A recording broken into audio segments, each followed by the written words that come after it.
Massive stone structures across the globe hide a profound secret. They are not random monuments, but pieces of a single, ancient puzzle known as the Grand Design Code. By the end of this journey, you will see the world's most famous ruins as interconnected pages from a forgotten global textbook. We will uncover how the Great Pyramid's dimensions mirror the Earth itself, and why Stonehenge's stones capture the precise movements of the sun. This evidence points to a shared, sophisticated science that challenges everything we thought we knew about our ancestors. What does this hidden legacy suggest about the true origins of human knowledge? This shared knowledge system, which we call the Grand Design Code, represents more than just architectural similarities. It is the compelling hypothesis that a unified, sophisticated science was intentionally woven into the world's most enduring monuments. Imagine these structures not as isolated tombs or temples, but as a global network of silent teachers, each one a chapter in a vast, stone-encrypted textbook. The code itself is a universal language built from three core components: geometry, astronomy, and mathematics. These are not the abstract concepts we learn in school today, but a practical, sacred science used to mirror the perceived order of the cosmos itself. Builders from the deserts of Egypt to the highlands of Peru seemingly worked from the same advanced blueprint. They incorporated precise astronomical alignments, so a temple doorway would capture the first light of the solstice sun, or a narrow corridor would frame a specific star. They employed mathematical ratios with breathtaking accuracy, embedding constants like the golden ratio and pi into the very dimensions of their pyramids and plazas. The layout of an entire city might be a terrestrial map of a constellation. This recurring pattern poses a profound challenge to the conventional narrative of history, which often depicts ancient cultures developing in isolation. If these civilizations had no contact, why do we find the same complex geometric principles at Stonehenge, at the Great Pyramid, and at Angkor Wat? The evidence for this connection is not hidden in dusty manuscripts, but standing in plain sight, waiting for us to learn how to read it. The Great Pyramid of Giza is a monument of impossible precision. Its four sides align almost perfectly with the four cardinal directions, a feat of engineering so exact it defies simple explanation. But the true mystery is woven into its very proportions. If you take the pyramid's base perimeter and divide it by twice its height, the result is a number eerily close to pi, the fundamental constant defining a circle. This is not a coincidence. It suggests the builders possessed a sophisticated understanding of mathematics, intentionally encoding this relationship into stone. The pyramid's scale itself appears to be a model of our planet. Its dimensions are said to correspond to the Earth's polar radius, as if the architects sought to capture the measurements of the world within a single, soaring structure. This encoded knowledge extends from the ground to the heavens. Narrow shafts, once thought to be air vents, pierce the pyramid's core, pointing directly toward specific stars in the night sky. One shaft aligns with the belt of Orion, a constellation deeply significant in Egyptian mythology. Inside, the arrangement of chambers continues the mathematical puzzle. The king's chamber is built with dimensions that form a perfect Pythagorean triangle, a geometric principle formerly credited to a Greek philosopher thousands of years later. The golden ratio, a proportion celebrated for its aesthetic harmony, is found in the chamber's very layout. This was far more than a tomb. It was a permanent repository of advanced science, a silent library written in geometry and astronomy. How could a civilization without modern tools or written mathematical texts achieve such breathtaking accuracy? The sheer perfection of the Great Pyramid forces us to reconsider the origins of its design. Was this knowledge purely an Egyptian invention, or was it a piece of a much older, much wider understanding? The evidence locked within its stones points toward an inherited blueprint, a fragment of the same grand design code that would appear thousands of miles away in other ancient wonders. While the Great Pyramid encoded the earth and stars in stone geometry, another monument on the windswept plains of England was built to capture time itself. Stonehenge stands as a colossal astronomical calculator, its silent grey pillars framing the dance of the sun and moon. This is not a random arrangement of rocks. Its primary axis is precisely aligned so that on the summer solstice, the sun rises directly over the outlying heel stone, flooding the center of the circle with light. On the winter solstice, the sun sets perfectly between the great central trilithons. This was a calendar in stone, tracking the solar year with unwavering accuracy. But the celestial blueprint runs even deeper.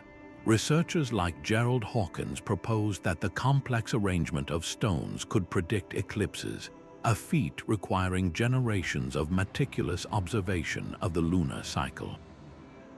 The 56 Aubrey holes, a ring of pits surrounding the main stones, may have served as a primitive computing system. By moving markers between these holes, ancient keepers could track the complex 19-year metonic cycle, where the sun and moon return to the same relative positions in the sky. This represents a profound understanding of celestial mechanics, a knowledge of cosmic order that echoes the astronomical alignments found in Egypt. The very materials used speak to a sacred purpose. The smaller bluestones were transported over 150 miles from the Preseli Hills in Wales, an unimaginable effort for a society without the wheel. This was not merely a quarrying operation. It suggests the builders were connecting their celestial observatory to a specific, powerful landscape, weaving the earthly and the cosmic into a single sacred geography. If Stonehenge was an isolated creation, its sophistication would be remarkable enough, but its role as a precise astronomical instrument suggests it was not alone. Was it part of a global network of ancient observatories, each one a local expression of the same universal code? This celestial thread, so clearly woven here, connects directly to our next site, where the stones themselves seem to mirror the heavens above. Across the world, in the steamy jungles of Cambodia, Angkor Wat rises from the earth as a breathtaking stone map of the cosmos. This sprawling temple complex is far more than a place of worship. It is a deliberate, scaled-down model of the Hindu universe, built with a precision that echoes the same principles we have seen in Giza and Salisbury Plain. Its entire layout is a terrestrial reflection of the constellation Draco, with its 5 central towers positioned to mirror the key stars of that celestial serpent as they appeared in the sky over 1,000 years ago. This is not a vague symbolic gesture, it is a precise astronomical alignment, permanently fixing a moment in cosmic time onto the landscape. The geometry used is profoundly sacred, based on mandala patterns that represent the universe in perfect, balanced forms. These intricate designs are fractal in nature, repeating the same beautiful ratios from the grand scale of the outer walls down to the smallest decorative carvings. When modern researchers measured the complex, they uncovered the same mathematical fingerprints found in the Great Pyramid. The constant pi appears in the proportions of its moats and galleries, and the golden ratio defines the harmonious relationships between its towers and courtyards.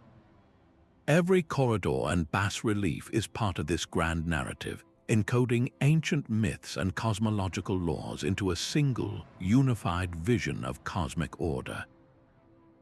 This harmony reaches its peak during the equinoxes when the sun rises in perfect alignment, cresting directly over the central tower to illuminate the entire sacred axis. How could a temple in Southeast Asia reflect the same exact geometric and astronomical principles as monuments in Egypt and England?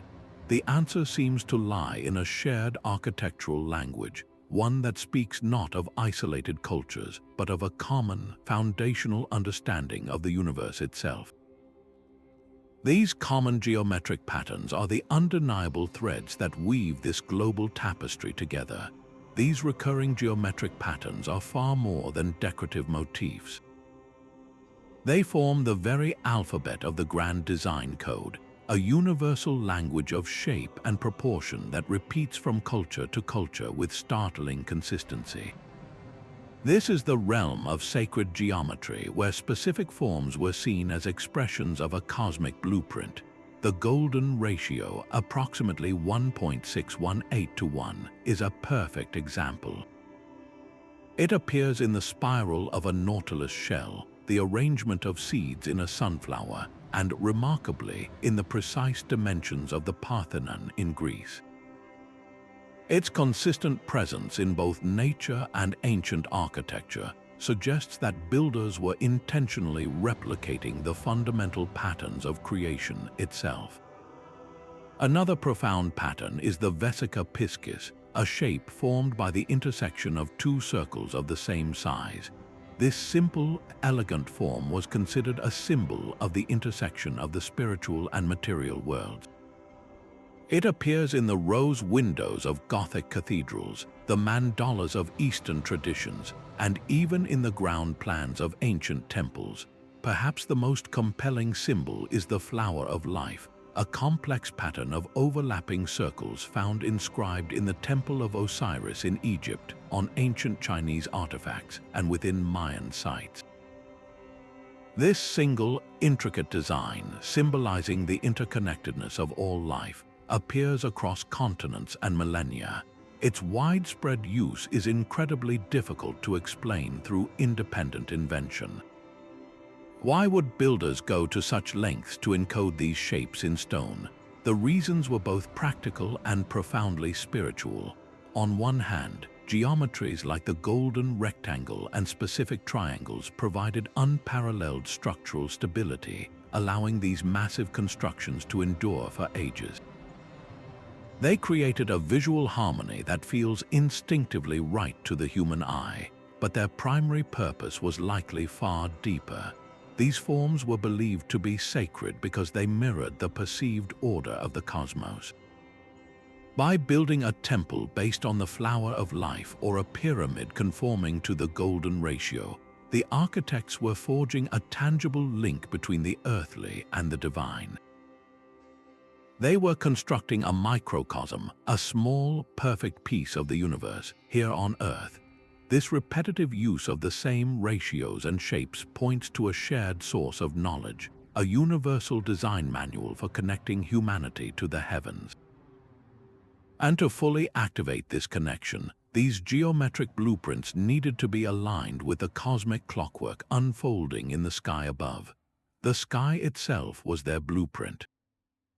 From the deserts of Egypt to the jungles of the Yucatan, ancient builders turned the heavens into a vast, interactive map, charting the movements of stars and planets with stone. At Chichen Itza, the great Mayan pyramid known as El Castillo becomes a celestial serpent each equinox. As the sun sets, a play of light and shadow creates a diamond-backed ripple down the northern staircase, a slithering illusion of Kukulkan, the feathered serpent god descending to Earth. This was more than a spectacular visual effect. It was a precise astronomical event marking the change of seasons, a signal for planting or harvest deeply woven into the cultural and practical life of the city. Far to the south, the vast geoglyphs of the Nazca Plains in Peru sprawl across the desert. While their purpose is debated, many of the long, straight lines point directly to the horizon where the sun and certain stars would rise or set on the solstices. These lines may have functioned as a gigantic calendar etched into the landscape, their scale allowing for accurate tracking of celestial cycles over vast distances. This global pattern of sky watching reveals a shared, pragmatic purpose. Knowing when the solstice would arrive was not merely a spiritual exercise, it was essential for survival. It dictated when to sow crops, when to expect seasonal rains, and when to organize communal ceremonies. Scholars like Anthony Aveney have demonstrated how this astronomical knowledge was the very backbone of societal organization, governing everything from the agricultural calendar to the authority of priest-kings who could predict these cosmic events. The consistent reverence for the solstice and equinox, from the stones of Britain to the temples of Cambodia, points to a universal recognition of celestial order. How could cultures separated by oceans and mountains achieve such parallel precision without advanced optics? They used the world itself as their observatory. A simple gnomon, a vertical stick in the ground, could track the sun's shadow with remarkable accuracy over time. Carefully aligned notches in stone or long, narrow corridors could pinpoint the rising of a single star. Their methods were elegant in their simplicity, relying on patient, generational observation. This shared astronomical language, written in sunlight and stone, is one of the strongest strands of the grand design code. But to move from observing the stars to moving mountains of stone required another kind of knowledge entirely, a mastery of forces that seems to defy the technology of the age. Moving stones that weighed more than modern cars required more than just brute force. The ancient builders possessed a toolkit of knowledge that seems to blur the line between myth and reality. In Egypt, workers cutting granite for the pyramids used saws and drill bits that left grooves, suggesting they were tipped with a material harder than the stone itself, possibly diamonds set in copper tools. This was not primitive chiseling, it was precision engineering. Farther south, in the Andes Mountains, the Inca constructed walls of polygonal stone blocks so perfectly fitted that a razor blade cannot slide between them. The stones interlock in complex, jigsaw-like patterns with no mortar used at all. How was this achieved? Local legends speak of a plant that could soften stone, allowing workers to mold the rock like clay. Other theories propose the use of sound, suggesting that specific resonant frequencies could temporarily reduce the weight of massive stones, making them easier to move and position with astonishing accuracy. This idea of acoustic levitation, while speculative, points to a profound understanding of physical forces we are only beginning to rediscover. The planning behind these feats was equally sophisticated. You do not need complex machinery to design a perfect pyramid, only a length of rope and a deep knowledge of geometry. By creating simple right angles with knotted chords, ancient surveyors could lay out vast foundations with unwavering precision. The mathematical constant pi found in the Great Pyramid's proportions could be derived empirically by rolling a wheel and measuring its circumference against its diameter. The discovery of the Antikythera mechanism in a Greek shipwreck proves they had the capacity for intricate clockwork. This bronze device, with its complex system of interlocking gears, could predict planetary movements and lunar eclipses with stunning accuracy. It was a portable computer, a tangible piece of the grand design code dedicated to mapping the heavens. The same polygonal masonry technique that creates earthquake-proof walls in Peru appears in the mysterious ruins of Okinawa, Japan. This uniformity is a powerful clue.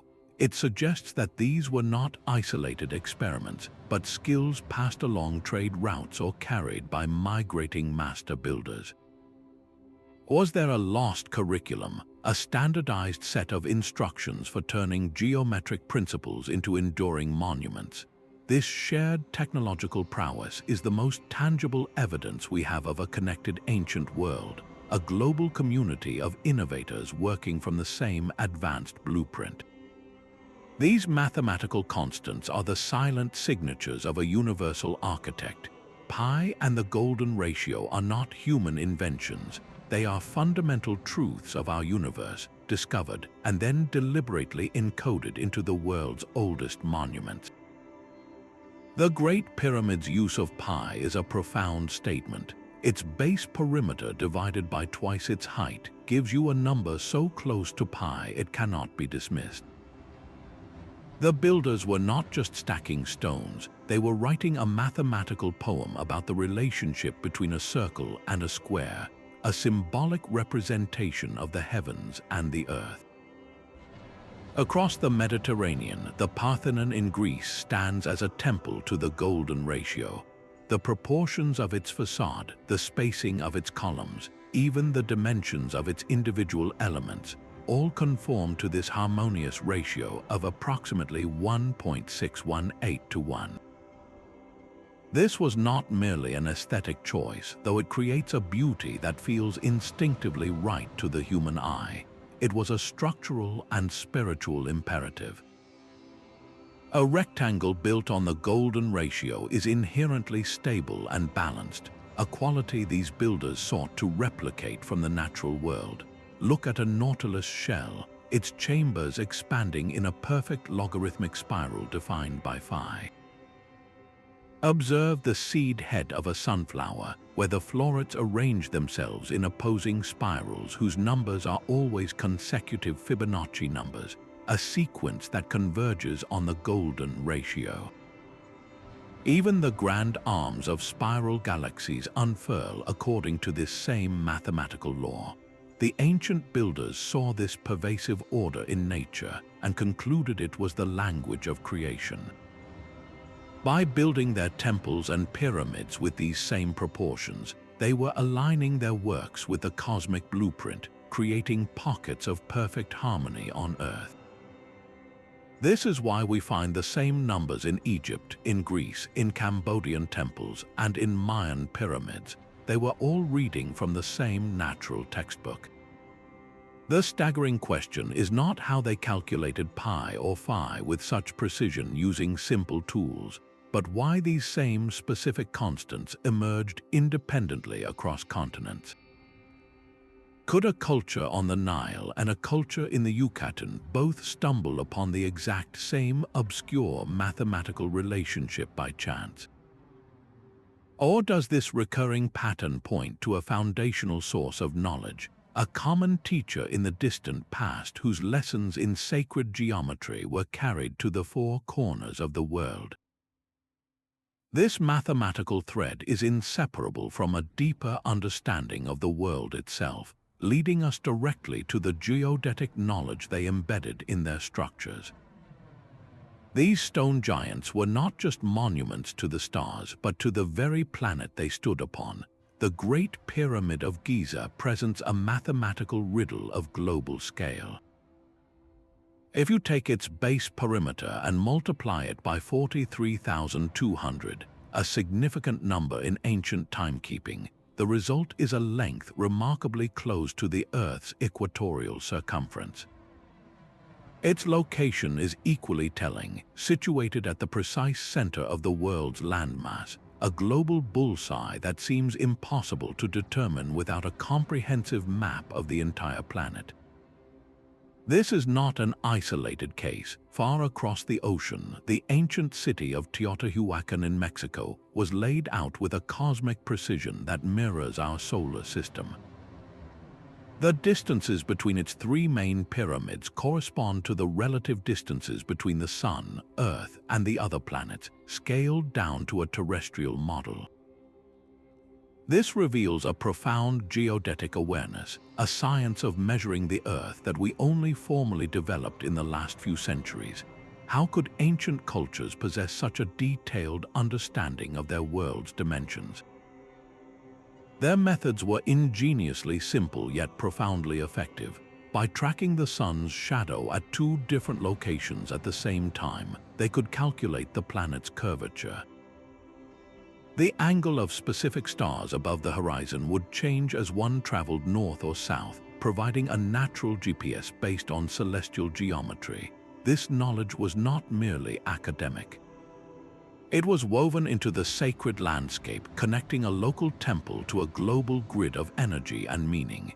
A ceremonial center became a node in a planetary network, a place where the order of the heavens met the measured dimensions of the earth. This staggering precision forces us to reconsider a long-held belief. The idea of a spherical Earth was clearly understood by these master builders, long before it became accepted wisdom in the modern era. They did not see a flat world, but a living, measured globe, and they encoded its fundamental truths into the very bones of their greatest creations. This deep connection to the planet's geometry extended beyond mere measurement, guiding them in a more practical, life-sustaining art, the mastery of water itself. Water was the lifeblood of civilization, and the mastery of its flow reveals another layer of the grand design code. From the step wells of India that plunged deep into the earth to the soaring aqueducts of Rome that marched across valleys, ancient engineers employed the same elegant principles. They understood gravity flow with an intuitive genius, designing channels with a precise, gentle gradient that moved water for miles without eroding the stone. They built vast reservoirs for storage and developed sophisticated methods for purification, using sand and gravel filters that prefigure modern systems. This was not just plumbing, it was a sacred science. At Angkor Wat, the entire city was integrated with a massive hydraulic network of canals and barrays, or reservoirs, that supported a population of nearly 1 million people while also symbolizing the cosmic sea of creation. In the Americas, the Maya tapped into natural cenotes, but they also engineered intricate networks to channel and store rainwater, turning a challenging environment into a thriving metropolis. The repetition of specific designs is particularly telling. The Qanat systems of Persia, which tapped into underground aquifers and used gently sloping tunnels to deliver water to the surface without pumping, appear in remarkably similar forms in the highlands of Peru. How could such a specific and complex solution emerge independently in deserts half a world apart? This global expertise in hydrology points to a shared, practical understanding of physics and environmental management. Water management was so universally sophisticated because it was the ultimate test of the code's principles. It required precise surveying, advanced mathematics to calculate gradients, and a deep empathy for the landscape. This was the grand design code in its most vital application, transforming abstract geometry into sustenance for millions. But this mastery over the physical world was always intertwined with a deeper, spiritual purpose, guiding the very placement of these sacred sites upon the earth. These symbols carved into temple walls and woven into mosaics form a global visual language. Serpents coil around sacred pillars in Cambodia, their bodies echoing the winding path of the Milky Way, while across the world in Mexico, the feathered serpent god Kukulkan descends the pyramid at Chichen Itza. This is not a coincidence. In both Hindu and Mesoamerican traditions, the serpent embodies the same fundamental concept, a symbol of cosmic energy, the life force that flows through the universe and the human body. It represents the bridge between the earthly realm and the heavens above.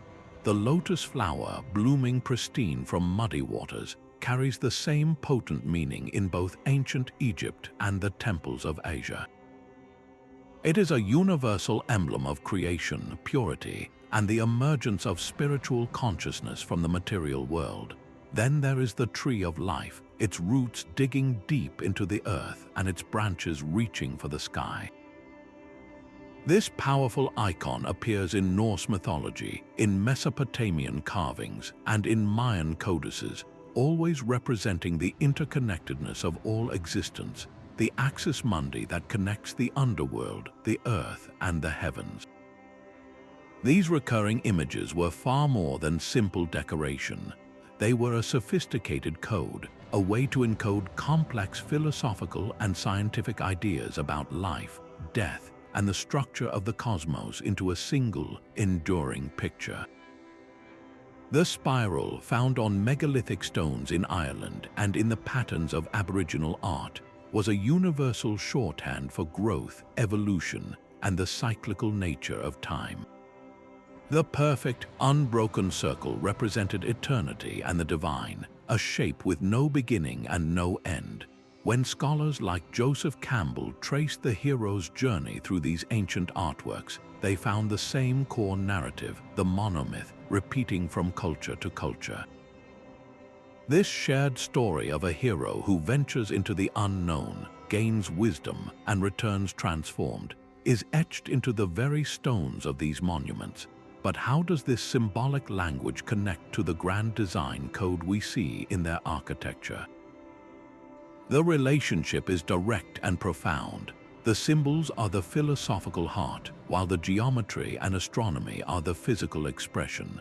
A pyramid is not just a pyramid, it is a symbolic representation of the primordial mound of creation, its ascending sides a ladder to the stars. The perfect circle of Stonehenge is not just an observatory, it is a stone metaphor for the eternal cycle of the seasons and the cosmos. The builders were not merely constructing buildings, they were creating three-dimensional mandalas, where every proportion, every alignment, and every carved symbol worked in harmony to tell a complete story of the universe. By decoding these icons, we are not just appreciating ancient art, we are reading the core text of a lost worldview. This symbolic unity points to a common source of inspiration, a foundational understanding that gave rise to both the myths and the mathematics. This deep connection between symbol and structure inevitably leads us to the stories they were built to tell, the mythological parallels that span the globe. These shared stories are the narrative soul of the grand design code. Across every continent, in cultures that supposedly never met, we find the same epic tales carved into temple walls and whispered in sacred texts.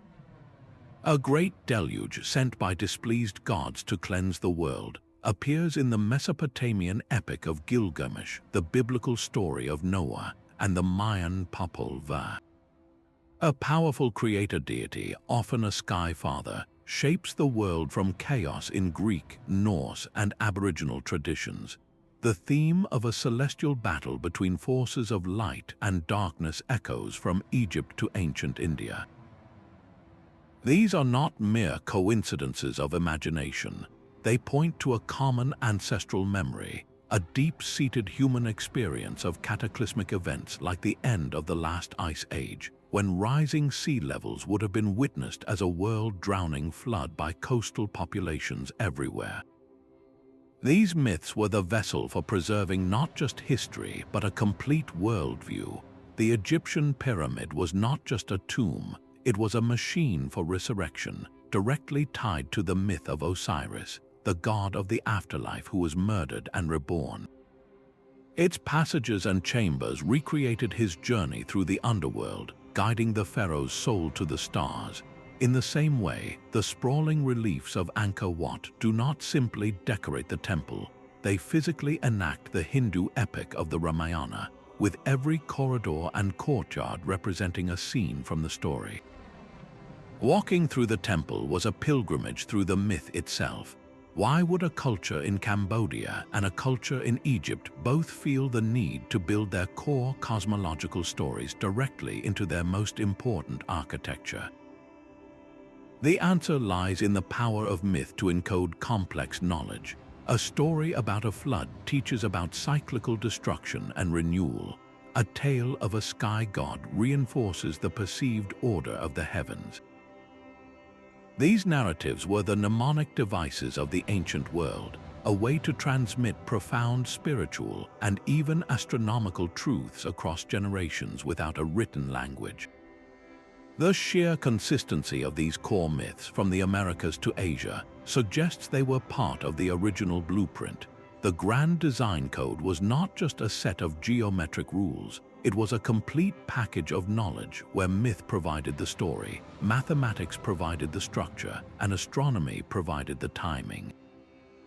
And to bring this sacred package to life, the builders may have used one of the most elusive and powerful tools of all, the science of sound. The stones themselves seem to remember the sound.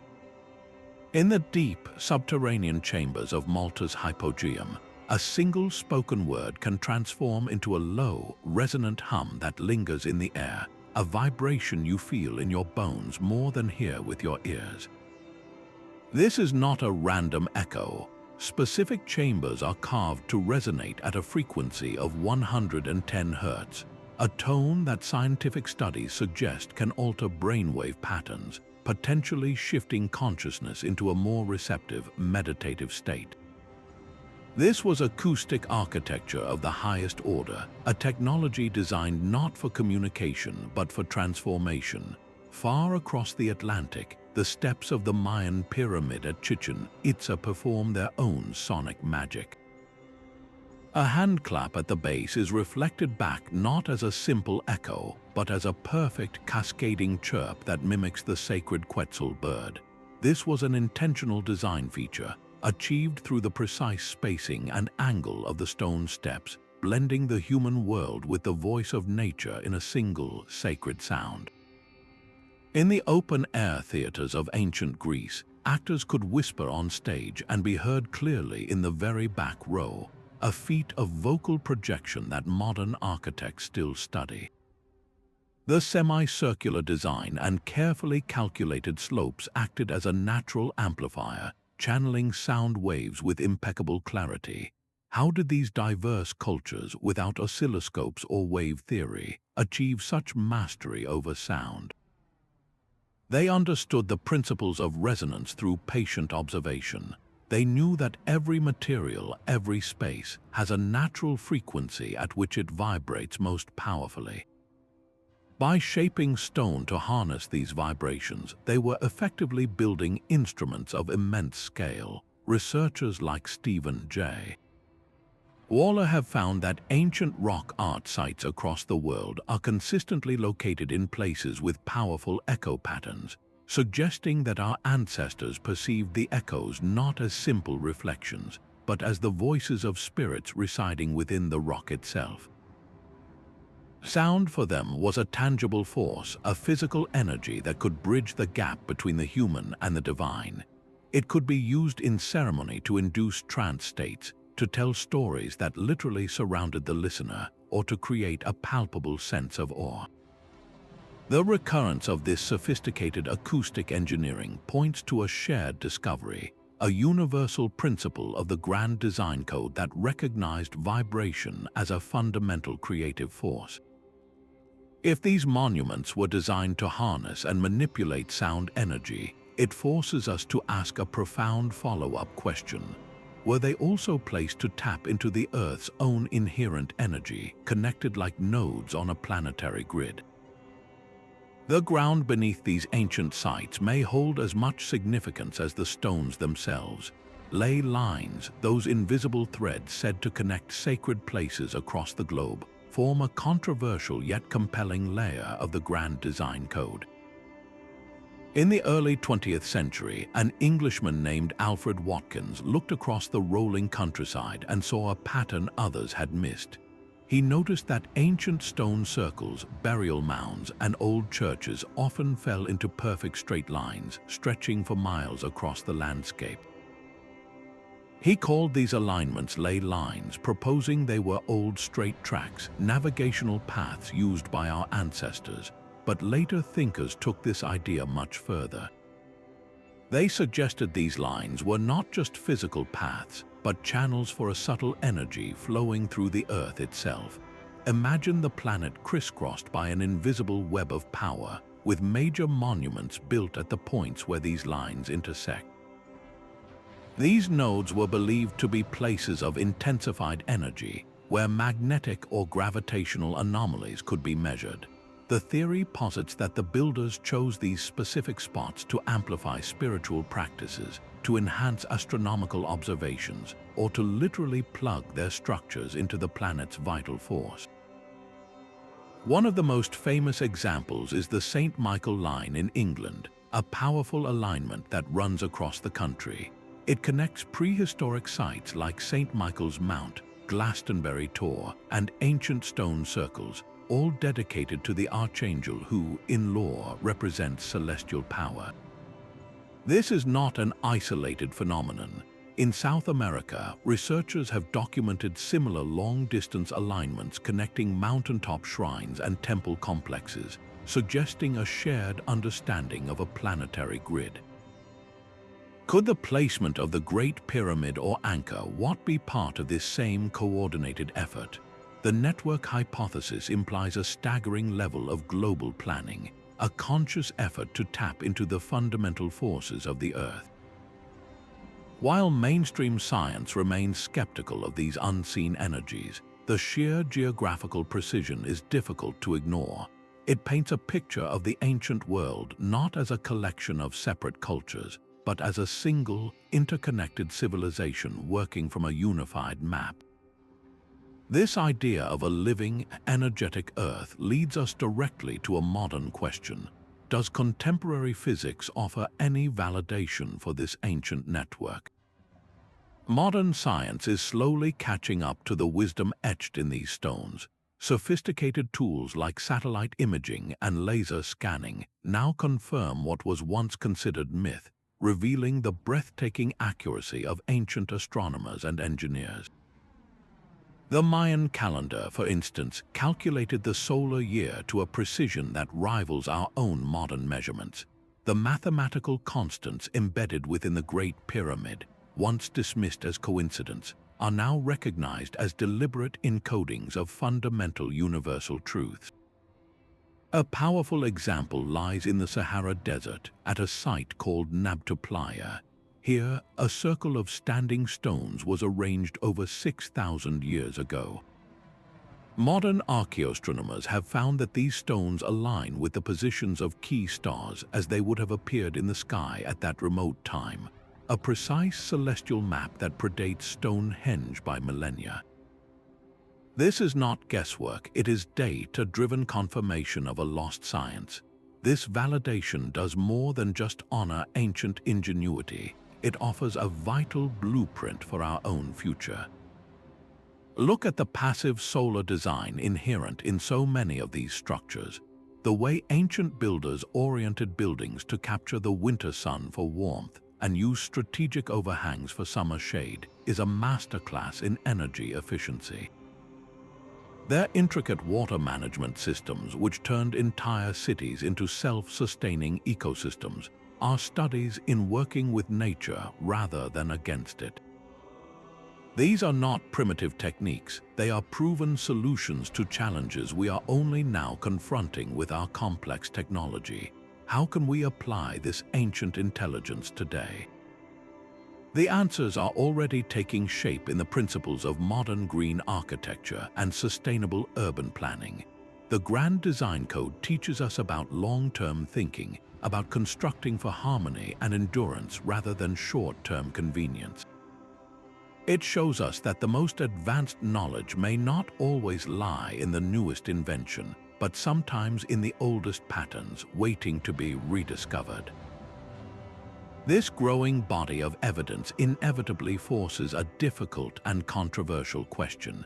If this knowledge was so universal and so advanced, where did it originally come from? Plato's account of Atlantis is far more than a simple myth. He described a sophisticated maritime power, rich in resources and advanced technology, that existed 9,000 years before his own time.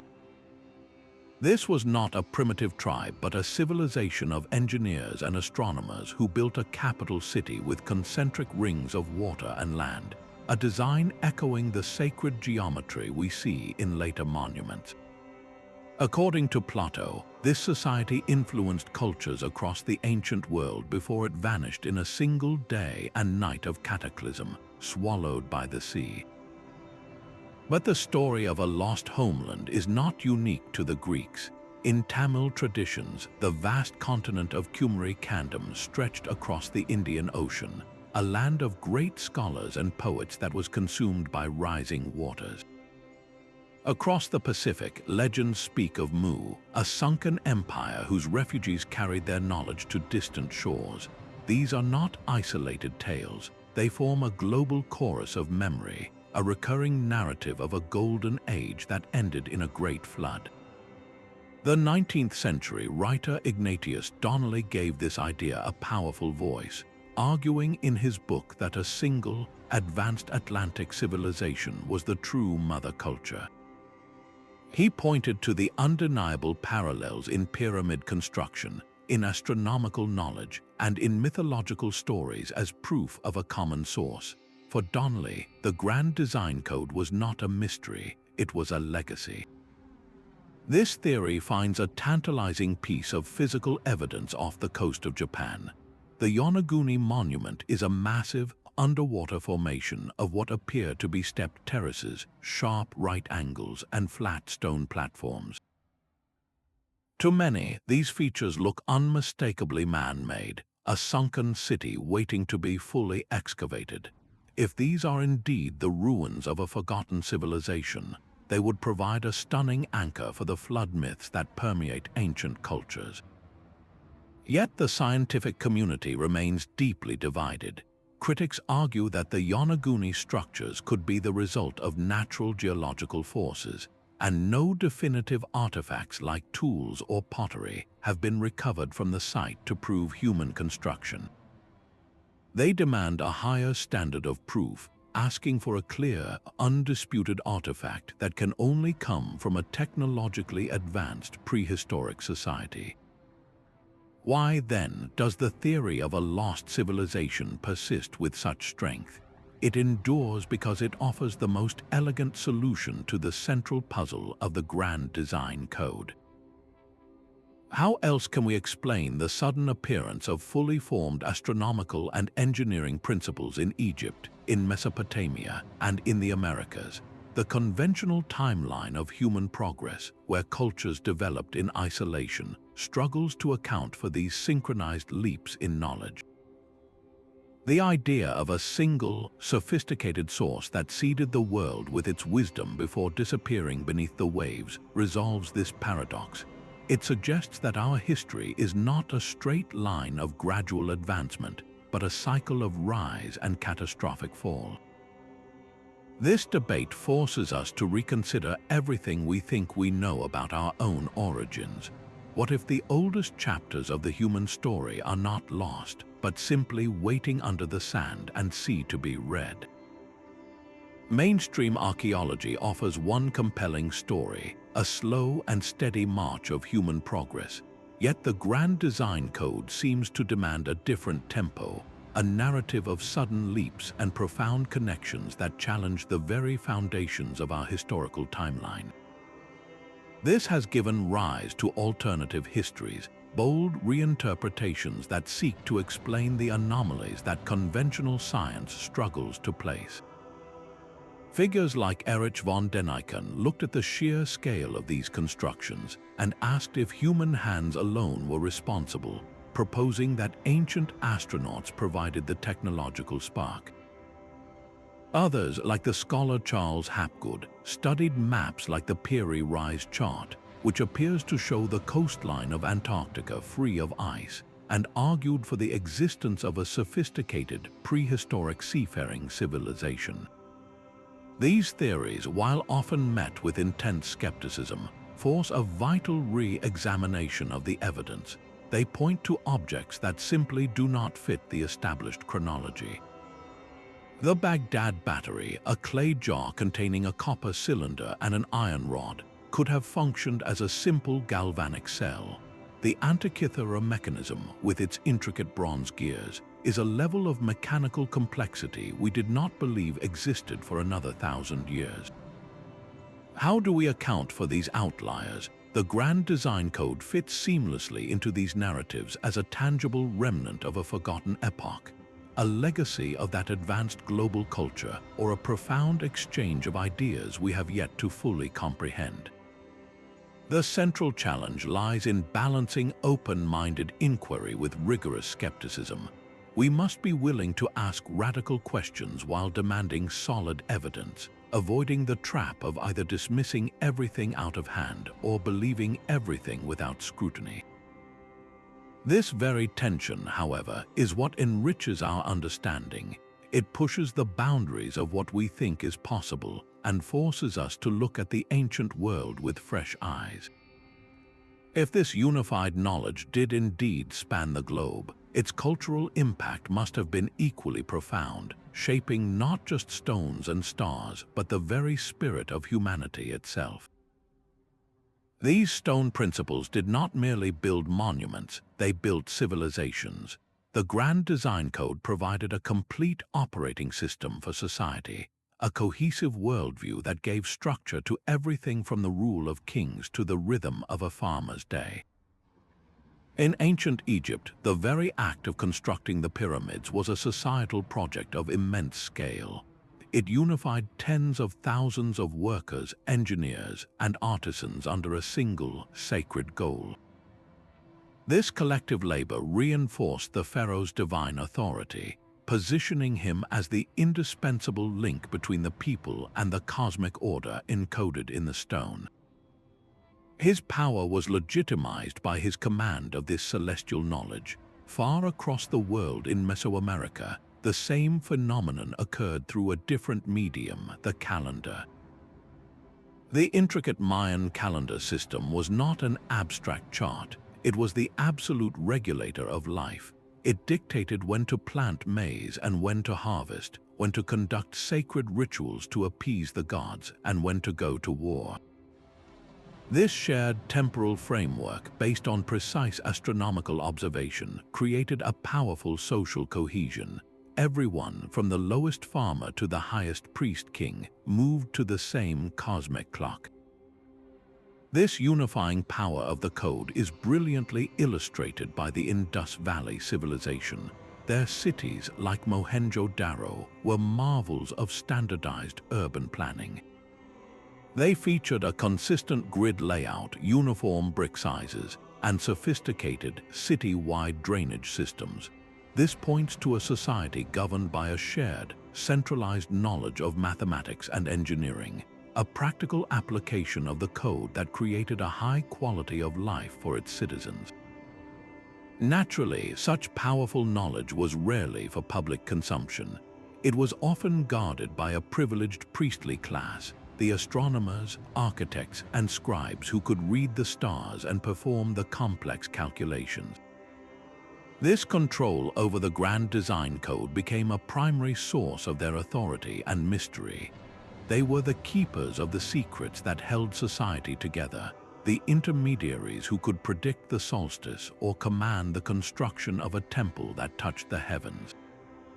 So what happened when this knowledge was lost? The decline of the code in a region often led to cultural fragmentation. When the central, unifying narrative that explained the world and humanity's place within it faded, societies could splinter. The collapse of the Bronze Age civilizations around the Mediterranean shows this pattern, where a breakdown in long-distance trade and shared knowledge led to a dark age of isolation and cultural simplification. Yet in other places, the code did not disappear, it evolved. The geometric principles of sacred architecture were absorbed into Gothic cathedrals, and the astronomical lore of the ancient Near East was preserved and expanded by Islamic scholars. This historical perspective forces a crucial question. Why did some cultures tenaciously preserve this code, carefully copying and translating ancient texts, while in others it vanished almost without a trace? Was it a matter of invasion, of natural disaster, or simply a slow forgetting? Understanding this impact is to understand how a knowledge system can be the very soul of a civilization, the invisible architecture that holds it together long after the stones have fallen. The tiny Mediterranean islands of Malta hold a secret far older than the pyramids. Here, the megalithic temples of Haga Kim and Emnajdra rise from the limestone landscape, their massive stones erected over 1,000 years before the first stone was laid at Stonehenge. These are the world's oldest free-standing structures, a testament to a sophisticated culture that flourished in isolation, yet their design speaks a universal language. The Temple of Emnajdra is a masterpiece of celestial engineering. Its lower temple is precisely oriented so that on the equinoxes, the first rays of the sun slice through the main doorway, illuminating a central slab. During the solstices, the sunlight frames the edges of megaliths, carving beams of light that mark the turning of the year with absolute accuracy. This is not crude sun worship. It is a complex, calibrated observatory built by people who understood the subtle rhythms of our solar system. The construction itself is a familiar puzzle. These builders used enormous limestone blocks, some weighing over 20 tons, fitted together with such precision that no mortar was needed. The technique is strikingly similar to the polygonal masonry of the Inca or the colossal foundations of Egypt, a global signature of the grand design code. The very layout of the temples, with their series of semicircular chambers forming a cloverleaf pattern, may be more than just an architectural choice. This shape is a powerful symbol, possibly representing a cosmic map of the three realms, earth, sky, and underworld, or perhaps a universal emblem of fertility and cyclical rebirth. This spiritual dimension is brought to life by the artifacts left behind. The famous sleeping lady figurine, a curvaceous woman resting on a couch, was discovered in a subterranean sanctuary. She hints at a widespread mother-goddess cult, a reverence for the divine feminine that connected Neolithic Malta to cultures across ancient Europe. But perhaps the most haunting connection is one you can hear. Step inside one of these ancient chambers, and you enter a space engineered for sound. The architecture creates unique acoustic properties, where certain frequencies resonate and amplify, potentially used in rituals to alter consciousness and connect with the divine. This intentional use of sacred sound echoes the findings in the Hypogeum and at Mayan sites, a shared technological and spiritual thread. So what does this small island culture teach us? Malta proves that the grand design code was not the exclusive property of vast empires or continents. A small, isolated society with no apparent contact with the outside world independently developed and applied the same universal principles of astronomy, sacred geometry, and acoustic science. This suggests the code was not merely transported by travelers, but was perhaps a fundamental stage in human development, a collective awakening to the mathematical harmony of the cosmos. If this knowledge could blossom so completely on a tiny archipelago, its appearance in the vast and interconnected Americas seems not just possible, but inevitable. Deep in the Central American jungles, the Maya built their cities as a direct reflection of the cosmos. At sites like Tikal and Palenque, towering pyramids served a dual purpose. They were both sacred temples and sophisticated astronomical observatories. The Maya did not simply watch the stars, they wove celestial movements into the very fabric of their urban planning. Their famous caracol structure at Chichen Itza, with its unique circular tower, is precisely aligned to track the cycles of Venus. This planet, associated with the god Kukulkan, was of paramount importance, and its appearance in the sky dictated the timing of both warfare and religious ceremonies. This was astronomy with a purpose, a way of synchronizing human activity with the perceived will of the heavens. Their mastery of time itself stands as one of their greatest intellectual achievements. The Maya developed a complex interlocking calendar system that included a precise 365-day solar year, a 260-day sacred cycle, and the long count, a linear timeline that tracked vast epochs. Their calculations were so accurate that their solar year was more precise than the Julian calendar used in Europe at the same time. This required an advanced understanding of mathematics, including a base 20 numerical system, and most strikingly, the concept of zero.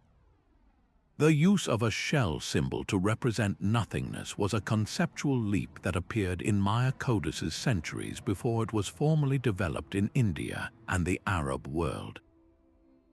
This was not an isolated invention. It feels like another piece of the same puzzle, a mathematical constant emerging independently as part of a universal toolkit. The parallels extend beyond numbers and into the realm of story. The Maya Popol Vuh tells of the hero twins who descend into the underworld, outwit the gods of death, and are reborn in the sky. This narrative of a perilous journey, trials, and triumphant resurrection echoes the epic of Gilgamesh from Mesopotamia and even the story of Osiris in Egypt. How do such specific mythological themes appear in cultures separated by oceans? The Maya integrated this grand design code into every level of their society. The king, or Kayuhul-Ajor, was not just a political ruler, he was the axis mundi, the living connection between the people and the cosmic order. His rituals, performed from the tops of those star-aligned pyramids, were essential for maintaining the balance of the world. This deep integration makes their sudden collapse around the 9th century all the more mysterious. Why were these magnificent cities, these repositories of advanced knowledge, gradually abandoned to the jungle? The reasons were likely a complex web of overpopulation, drought, and political unrest. But the disappearance of their centralized civilization did not mean the knowledge itself vanished entirely.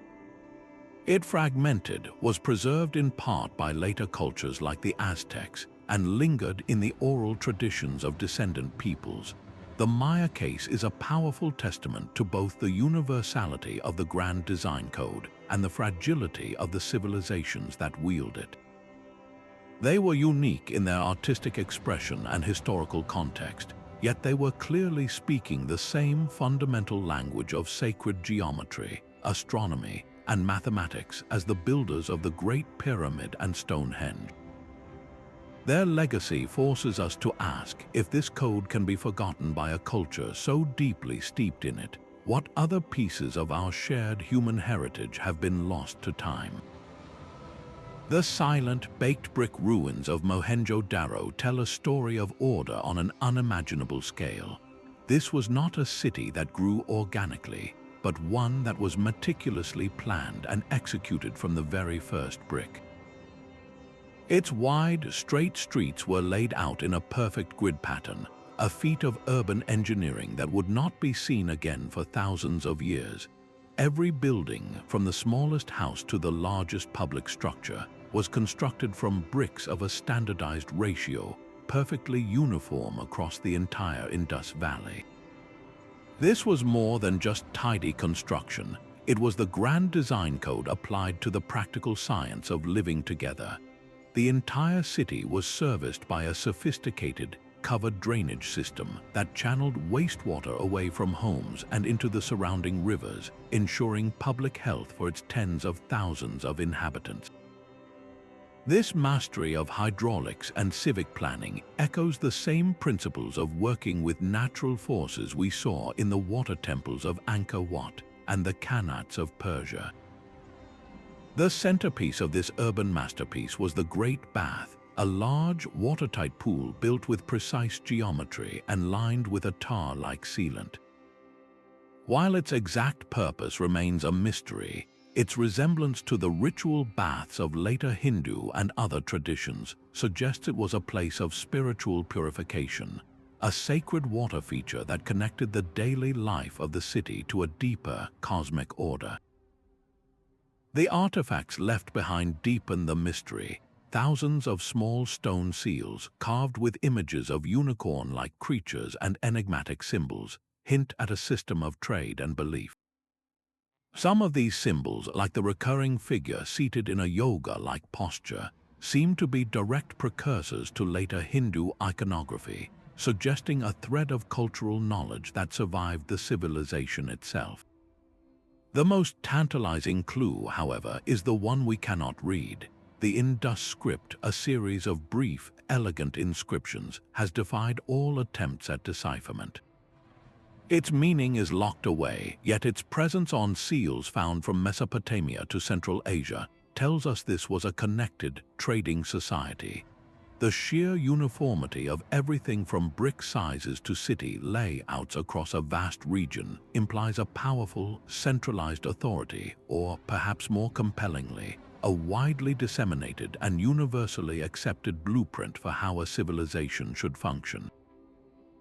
This was the code in its most pragmatic form, creating a harmonious and efficient urban existence. So what could have caused such an advanced and orderly society to vanish? The answer remains one of history's great puzzles. There is no evidence of a massive invasion or a single catastrophic war. Instead, clues point to a slow decline, possibly driven by climate change that disrupted the life-giving monsoon rains, or by the shifting course of the Indus River itself. As their agricultural base crumbled, the people may have gradually abandoned the great cities and dispersed into smaller villages, taking their knowledge with them. This diaspora could have been the very mechanism that seeded the Indian subcontinent with the concepts that would later blossom into the Vedic traditions and Hinduism.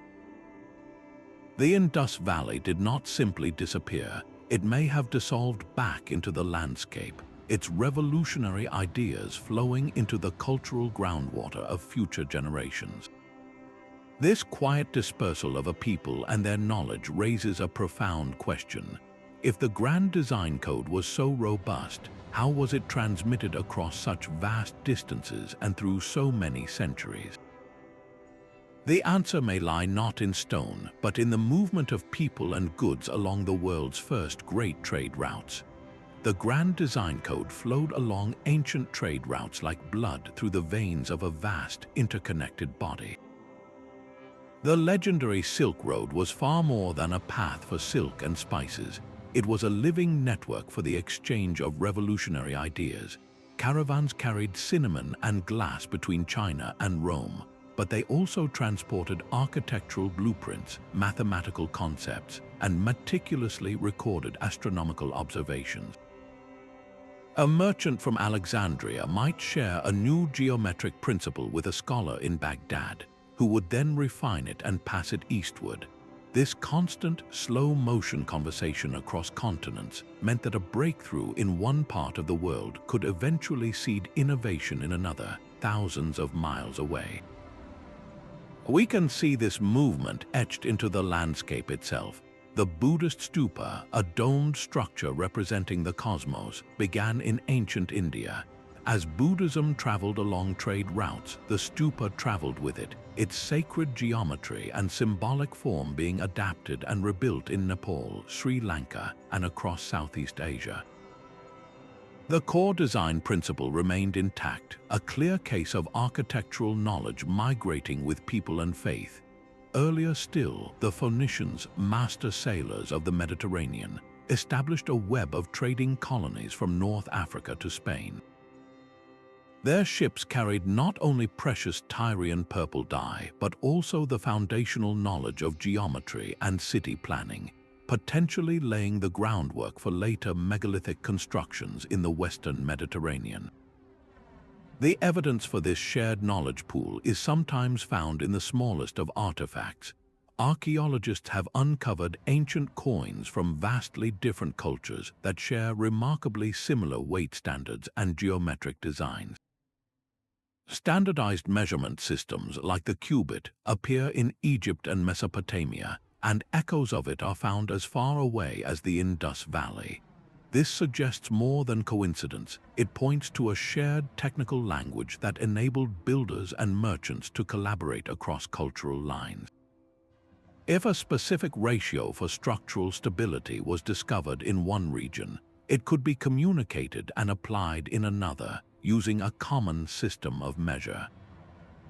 This continuous, millennia-long exchange offers a powerful explanation for the recurring patterns of the Grand Design Code.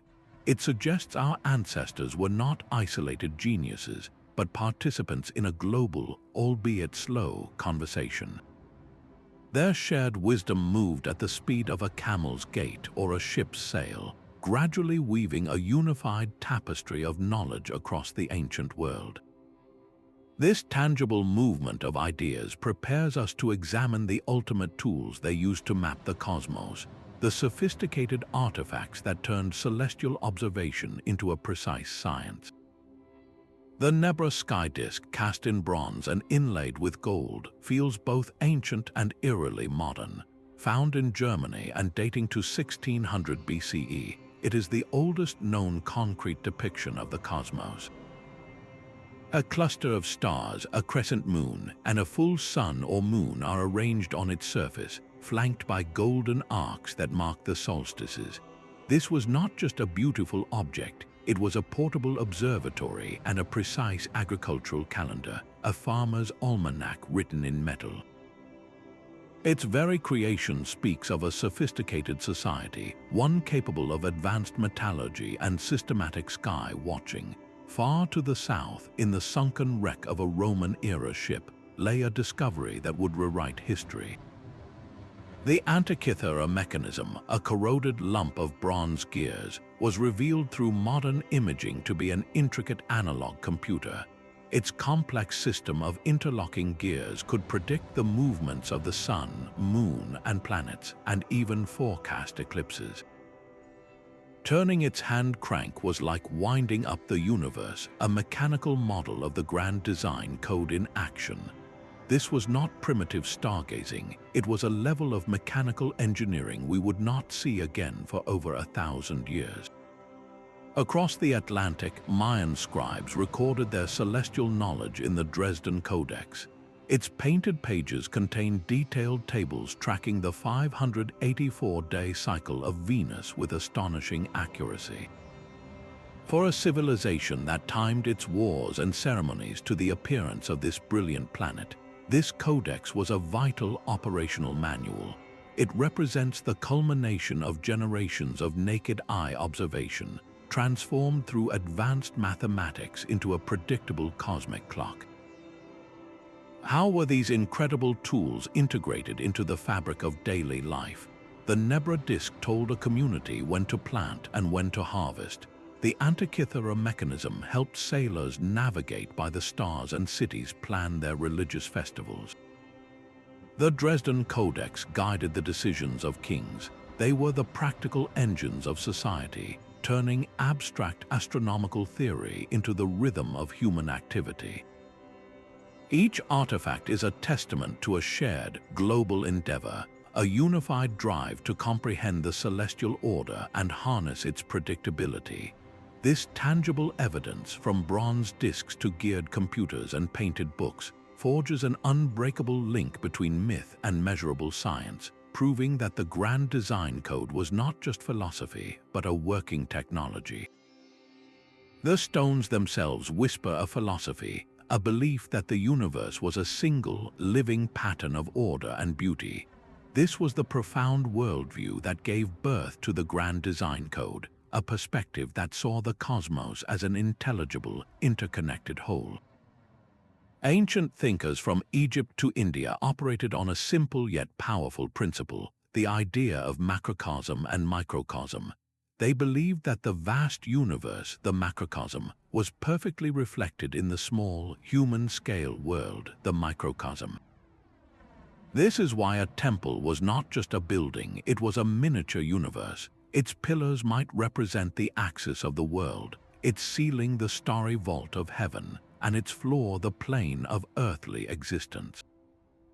By walking through its sacred geometry, a person was symbolically traversing the cosmos, realigning themselves with its divine order. This philosophical drive to mirror creation in architecture explains the obsessive precision we find encoded in stone.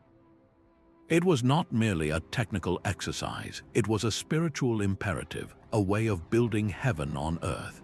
In the East, this philosophy crystallized into traditions like Taoism, which emphasized living in harmony with the natural flow of the universe, the Tao.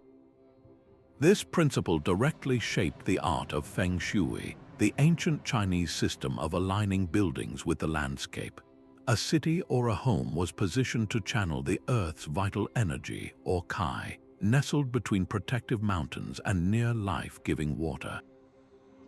The orientation, the layout, every detail was a conscious effort to place the human microcosm into a balanced, harmonious relationship with the planetary macrocosm. Meanwhile, in the ancient West, Greek philosophers like Plato were articulating a similar vision.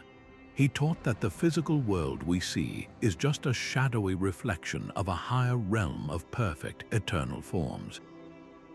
The circle, the triangle, the sphere, these were not just shapes, they were divine ideals. The grand design code was, in essence, the practical application of this philosophy.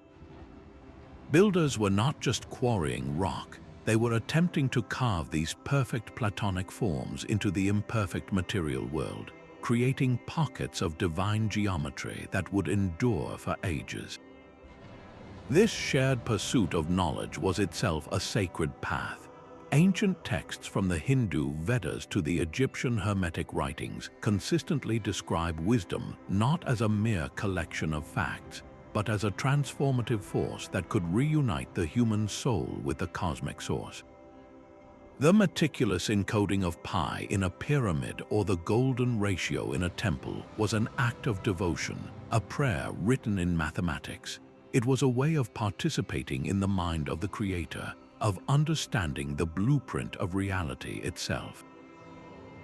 Why did this specific philosophy lead to such breathtakingly precise and enduring constructions? Because the goal was not just to build a shelter, but to construct a permanent testament to a universal truth. The stones had to be perfect because they were representing perfect ideas. This deep, philosophical foundation connects directly to our modern interpretations. Today, we see echoes of this holistic worldview in systems biology, which studies the interconnectedness of life, and in ecology, which understands the Earth as a single, living system. The ancient builders, in their own way, were the first systems thinkers, and their silent stone code is a timeless invitation to see the world not as a collection of separate things, but as a unified, magnificent whole. This ancient philosophy of a unified cosmos is finding powerful new expression in our modern world. Artists and architects are consciously reviving the principles of the grand design code, seeking to create spaces and objects that resonate with the same harmony found in nature. Visionary artists like Keith Critchlow meticulously study and recreate ancient geometric patterns, bringing the intricate symmetries of the flower of life and the profound balance of the Vesica Piscis into contemporary art and design. These are not mere historical reproductions, they are a living language used to create works that feel instinctively peaceful and whole. In architecture, this movement goes beyond aesthetics, merging with the urgent need for sustainability. Modern builders are now designing homes and public buildings that incorporate the golden ratio for structural proportion and passive solar alignment for energy efficiency, directly echoing the ancient wisdom of the pyramids and Mayan cities. These are not just eco-friendly structures, they are environments designed to enhance human well-being by reconnecting us to the natural order. This resurgence has captured the popular imagination, bringing these esoteric ideas into the mainstream. Blockbuster films and best-selling novels like The Da Vinci Code dramatize the search for hidden patterns and lost knowledge, sparking a global curiosity about sacred geometry and historical mysteries. This widespread interest is more than entertainment. It reflects a deep, collective yearning for meaning and connection in an increasingly fragmented world. People are instinctively drawn to the idea of an underlying order, a universal pattern that can make sense of our complex reality. modern science is now providing the tools to investigate this possibility with unprecedented precision.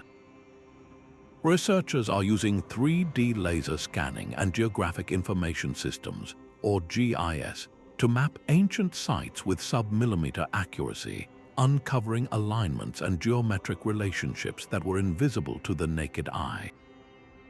These digital explorations are confirming the breathtaking intentionality of the original builders, validating the grand design code with hard data. This powerful convergence of art, science, and popular culture brings us to a critical and practical question. How do we ethically integrate this ancient wisdom into the fabric of our modern lives? The answer lies not in blindly copying old temples, but in understanding and applying the core principles. We can design our cities to work with the landscape, not against it, using natural gradients for water flow and solar orientation for light and warmth. We can create community spaces based on harmonious geometry that fosters a sense of peace and belonging. In our personal lives, it might mean simply arranging a room to feel more balanced or spending more time observing the natural cycles that governed our ancestors. This is not a retreat to the past, but a thoughtful synthesis using timeless principles to solve contemporary challenges. The enduring power of this code lies in its promise of connection, linking us to our shared history, to the planet, and to the cosmos itself. What would our world look like if we fully embraced this interconnected blueprint for our future? Decoding the grand design code does more than rewrite our past, it reorients our entire future. This unified knowledge challenges the very timeline of human civilization, suggesting our ancestors were far more ancient and profoundly more connected than any textbook has ever admitted. Such a revelation forces a humbling shift in perspective. We are not the pinnacle of a long, slow climb from ignorance, but perhaps the heirs to a forgotten golden age, now struggling to remember its lessons. This is not about replacing modern science, but about enriching it with a deeper, more holistic wisdom. Our most pressing global crises, from water scarcity to unsustainable energy use, may already have elegant solutions etched in stone. The intricate canal systems of Persia and the gravity-fed canals of the Incas offer blueprints for managing water without massive electrical power. The passive solar alignment of the pyramids and Mayan temples demonstrates how to heat and cool structures using the sun's natural path, a masterclass in energy efficiency we are only now relearning.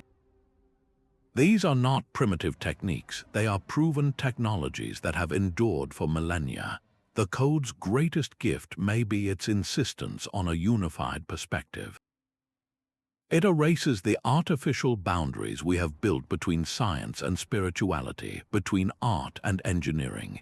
In the ancient world, these were not separate disciplines, but different expressions of the same cosmic understanding. A temple was a spiritual center, an astronomical observatory, and an architectural marvel all at once. This multidisciplinary approach is exactly what we need to solve complex modern problems, from climate change to designing livable cities. As we set our sights on the stars, the code's celestial lessons become even more vital. The same principles that allowed Polynesian navigators to cross vast oceans using only the stars could inform future interstellar navigation. The mathematical constants embedded in these sites are universal, a common language we may one day use to communicate with other intelligences, or simply to find our way through the cosmos. Yet this powerful legacy comes with profound responsibility. How do we engage with this knowledge respectfully? We must avoid the trap of cultural appropriation, where sacred symbols are stripped of their meaning and sold as trinkets. We cannot romanticize the past, ignoring the harsh realities of those ancient societies in favor of a mystical fantasy. The true honor lies in rigorous, collaborative study, working with indigenous knowledge keepers and approaching these sites with humility, not a sense of colonial ownership. The Grand Design Code is not a sealed book from a lost era. It is an open invitation, a living guide that asks us to see the world as an interconnected whole. It calls for a new renaissance, one that merges our technological prowess with this recovered wisdom to build a future that is both advanced and harmonious. As our journey through this silent library of stone comes to a close, a final pattern emerges from the fragments. Our journey ends where it began, with the silent stones and their profound shared secret. The Grand Design Code is more than a collection of coincidences. It is a global tapestry of knowledge, its threads woven through the Great Pyramid's perfect geometry, Stonehenge's celestial clockwork, and Angkor Wat's cosmic symbolism. These monuments speak a common language of sacred geometry, precise astronomy, and universal myth, challenging the long-held belief that our ancestors developed in isolation.